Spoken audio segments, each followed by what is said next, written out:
Okay, let's jump right in. We're doing a deep dive today on some really key JavaScript tools. We're talking about those modern ES6 array methods, .map, Hmm. .filter, chat filter, super common, really powerful for handling data, and, well, pretty essential if you're prepping for that JavaScript developer exam. Absolutely. And the number one thing, the most important concept you need to get right off the bat, it connects all three of them.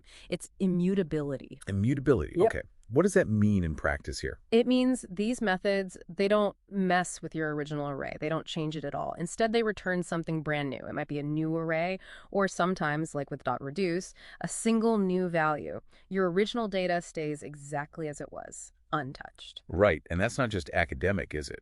Why is that such a big deal, especially for, say, LWC developers listening? Oh, it's huge for frameworks like LWC. It's all about predictable state management. See, when you get a new array back, the framework knows something definitely changed. It can react properly.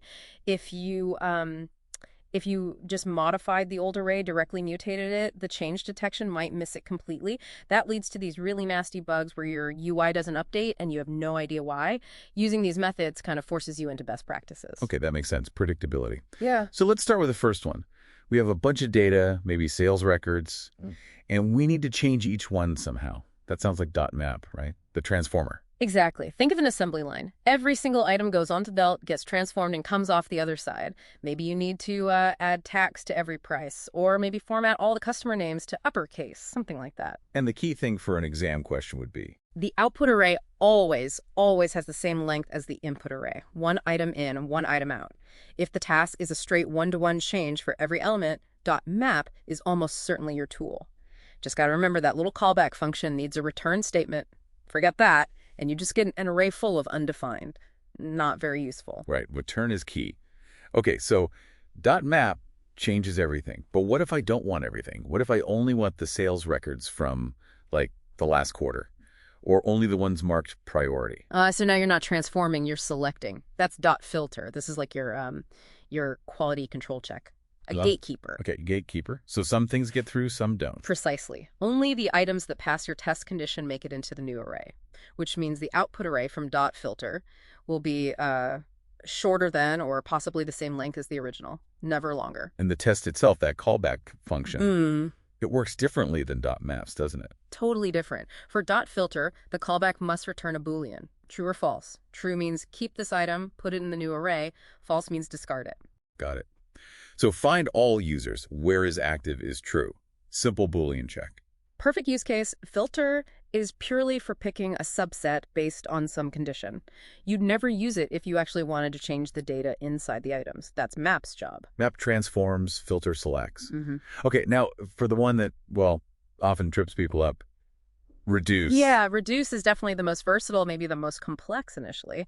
If map is the assembly line and filter is the gate, reduce is kind of like a cement mixer or maybe a funnel. A cement mixer. Okay, explain that one. Well, you throw a bunch of stuff in all the elements of your array, and it mixes them all down, combines them into one single thing at the end. That single thing could be a number, like adding up all the sales total. Okay, like a sum? Or it could be an object, maybe grouping data, like counting how many sales came from each region. Or it could even be another array, maybe flattening a nested structure. It's incredibly flexible. So summing things. Mm. Why not just use a standard for loop? Seems simpler sometimes. You could, but reduce often makes the code cleaner, more declarative. It expresses the intent, I'm reducing this list to one value more clearly.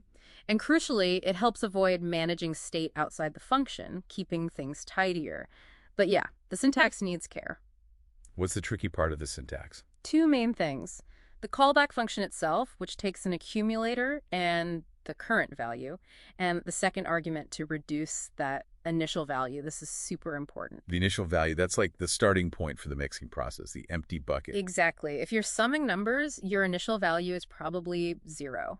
If you're building up an object to group things, it's usually an empty object. The accumulator in the callback holds the result so far. It's the value returned from the last iteration. And what happens if you forget that initial value? Ugh, that's where things can go wrong. If you forget it, reduce. Grabs the first element of your array to use as the initial accumulator and starts iterating from the second element. That might be okay for simple sums, but if you're trying to build an object or do something complex, it often leads to errors or unexpected results. Always provide it if you're not just summing simple numbers. Okay, that initial value is critical. Yeah. Got it. So let's wrap this part up, the quick distinction. Map. Transform every item, same length output, one-to-one. Filter.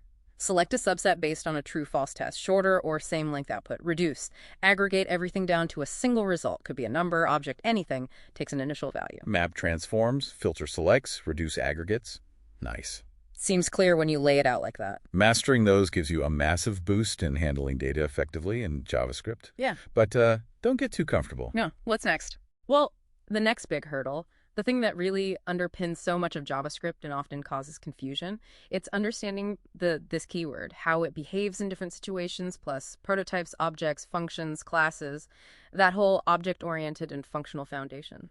This, definitely a big topic. Yeah. Sounds like a good place for our next deep dive then. How JavaScript actually works underneath. Exactly. It's fundamental.